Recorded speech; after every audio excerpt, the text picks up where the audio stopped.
my clean sheet.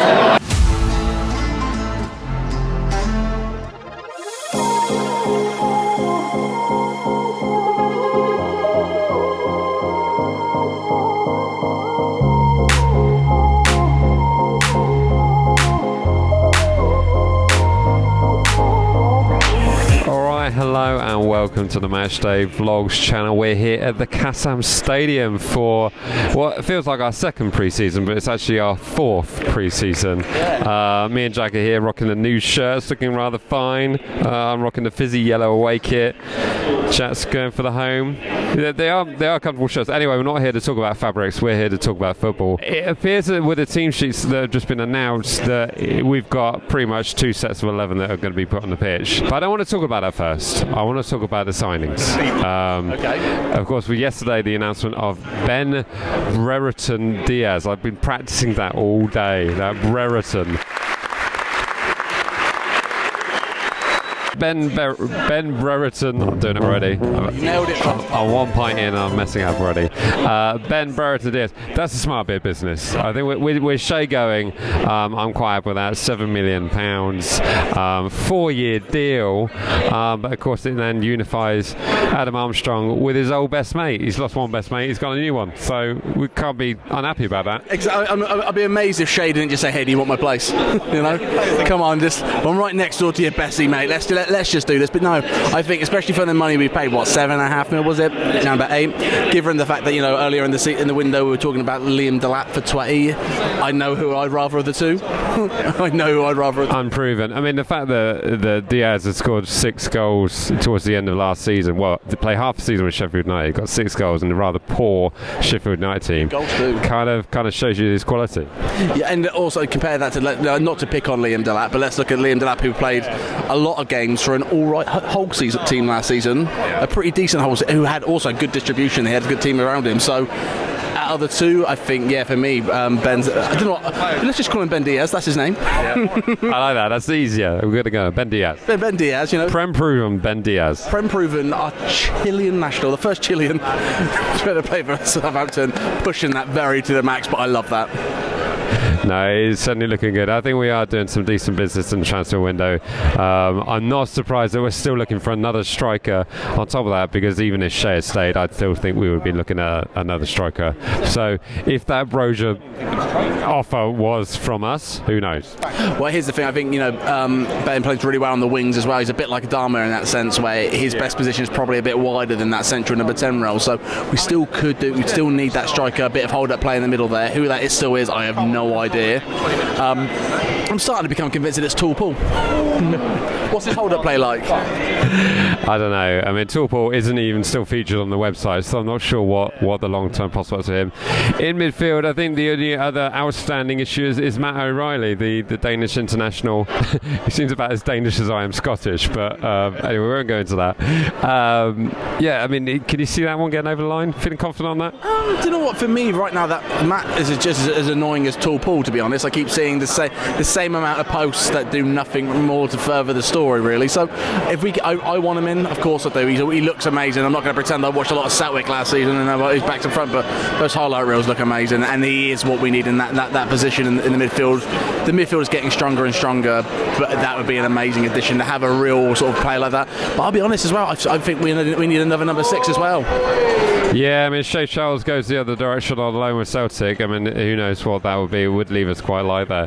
But the big old question, you know, is this squad stronger than the squad that was in the side in 22-23 season? I think honestly yes, but I think the team is much better this time round. So many questions will be answered. I think the biggest thing about that is like, I think probably the squad is probably stronger with that season we got relegated, right? Especially the start. Lavia. Yeah, there's a lot in that squad that looked really, really good. But you know, when you look at the actual squad and the way that they work together and the way that the actual mentality of the team is, you know, I'm going to try not to bring this up a lot this season, because as we went to that Puma night, but talking to Will Smallbone that evening, you know, he can't believe you're name dropping. I know. I mean, we've been waiting how many seasons to be able to name drop player conversations into this, but Smallbone was telling us sort of like how different that mentality is and how different the togetherness of the team and the way that they all feel and play and the way and the connection there is. As from what you gather, Ralph was a little bit cold. towards the end as much as we love Ralph, but I think he was a bit of a cold manager really, and I think he's brought this team together, and everyone's getting excited. Even when you hear the players that are coming in, it's all about Russ and how he talks and and the way he acts. I mean, how many other managers are getting their honorary degree today? Well, this is very true. Yeah, congratulations to him, and I'm sure deservedly so. But yeah, we're here at the Casam Stadium, ready for another pre-season game. The stadium is rather interesting, with one of the sides missing, but it's plenty of character. And weirdly, it was one of the grounds that I wanted to come to, should we have not been successful in our playoff promotion campaign. So we were, though, weren't we? But we were. And a certain other club has to come here instead. So there we go. But congratulations to Oxford United also for getting success at Wembley against Bolton Wanderers. Bit of a shock, that one, but I'm looking forward to seeing today's game. I reckon, like I said, we're going to see 2 sets of 11, one set in the first half, one set in the second half, but we'll see what we can do. Weirdly, the only desire I have today is a clean sheet, and it's my birthday, and they should make it happen. So yeah, if you got this far, smash a like and stick happy birthday Mike in the comments, and do us a massive favour. Right, that's a little bit beg, mate. That's a little bit beg. It's a bit needy. To say was, it's my birthday today, and they would have done it, but now what you've said is go and say it. So in spite, say happy birthday Jack in the comment section. Happy birthday Jack, or happy birthday Mike. We'll do absolutely fine. Right, anyway, I've waffled for 7.5 minutes in a pre-season pre-game friendly. This is how much we love football, people. Right, kick-off coming up.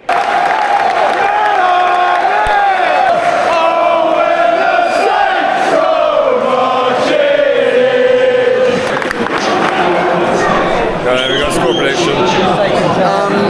6-0 Saints. Let's go 6-0 Saints. I'm going something Saints 0. That's all I care about. I just want that clean sheet. Something we haven't had yet in a pre-season game. Go score prediction. Hey, nice t-shirt. Mara shooting towards the sun. R.I.P. that Range Rover over there. That one over there. R.I.P.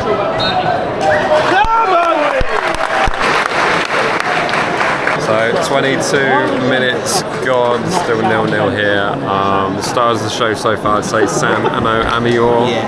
Dino down that left side has been making some trouble, but hasn't really come. Trouble for us. Yeah, kind of not really. Suleiman pretty much runs that ball into trouble of his own volition, and the boys, to be honest, are quite right. He seems a bit more physical this season. By that I mean he looks slower. But Sam Amior started to show for me so far. Voices behind me saying he's our answer to Bukayo Saka, which strong words, but not too far off the mark, I'd say. Oh, Sam! That's it. Oh, Kamadou Suleiman has gone off injured, so we're currently down to 10. Dozy is over there warming up.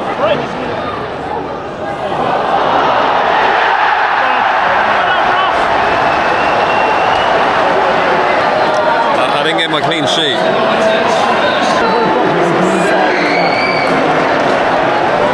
It's 2-0. It's 2-0 Oxford.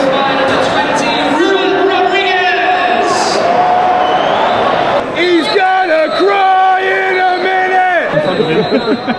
Half time! Well, wait a minute and a half. Alright, it's half time here. We're just going to give our quick thoughts. It's currently 2-0 Oxford. I haven't got my clean sheet as I wanted, but as Shay was just saying off camera there, this 11 that is starting on the pitch ain't our first 11, but there's a few worrying signs out there in terms of miscommunication, I have to say. Well, here's the thing, you're right, it's miscommunication, but again, it's a squad that don't play together or haven't played together, and they're all learning. So, I mean, like Ryan Manning's playing a number 6 role alongside Shay Charles. You know what I mean? It's all over the place. Even that back line, even watching that first half, I was like, right, what's the back line? How are they playing it? I'll be worried if it finishes this scoreline. Yeah, I'll be worried if we don't get a few goals. I mean, the lad next to us has actually got a bet on this going to be 5-2. So if that comes in for him, I'll be super happy for him. But hey, second half coming up, we're expecting to see a completely changed 11. So we'll see what happens there, and maybe this game will turn around. Right, second half coming up. I mean, pretty much this first half they've had 2 men on Sam Amior. If you think Manning don't close the player down.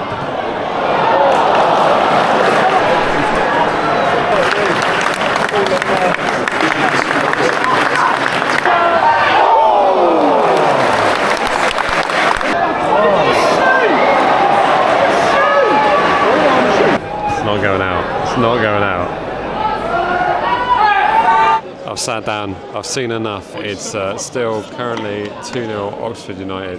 Different looking side with those substitutions made in the second half, but a little bit toothless.